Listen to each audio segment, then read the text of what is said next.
महुतर जाते वो गुरु नहा के चरण कुंड के पानी माँ। महुतर जाते वो गुरु नहा के चरण कुंड के पानी माँ। मिटा दे गुरु बाबा बहुत दुख है जिंदगानी माँ। तोर कृपा बरस जावे सुख भर जावे परानी माँ। महुतर जाते वो गुरु नहा के चरण कुंड के पानी माँ।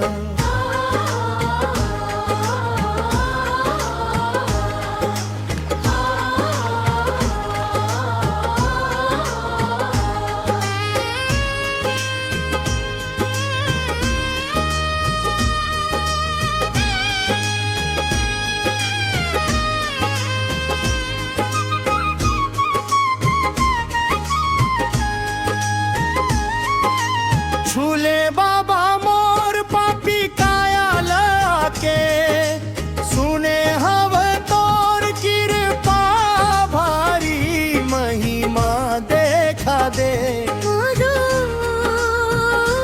महिमा देखा दे। महुतर जाते वो गुरु नहा के चरण कुंड के पानी माँ। मिटा दे गुरु बाबा बहुत दुख है जिंदगानी माँ।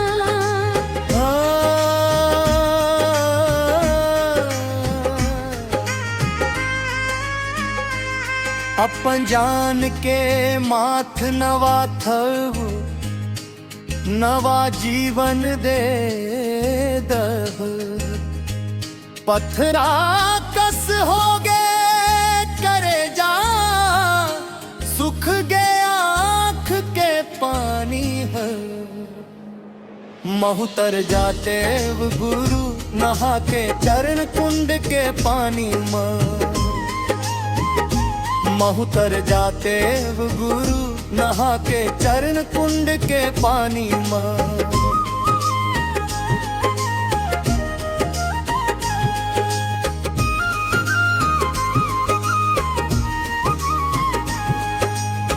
राजन कर बे गुरु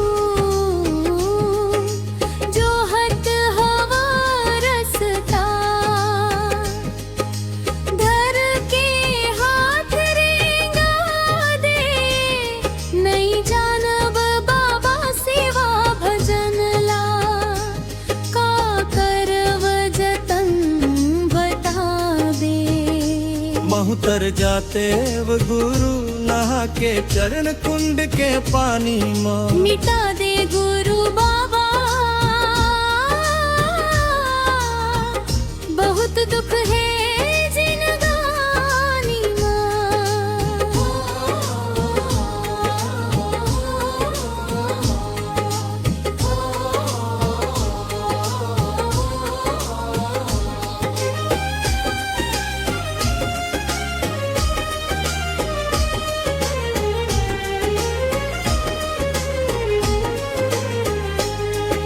सत्य के डगर चलहू जैत खाम के छाव तले।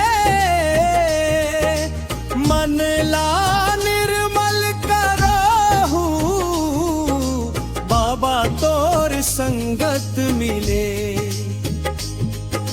सत्य के डगर चलहू जैत खाम के छाव तले।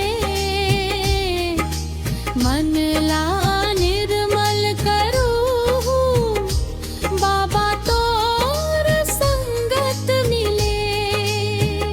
दया कर गुरु घासी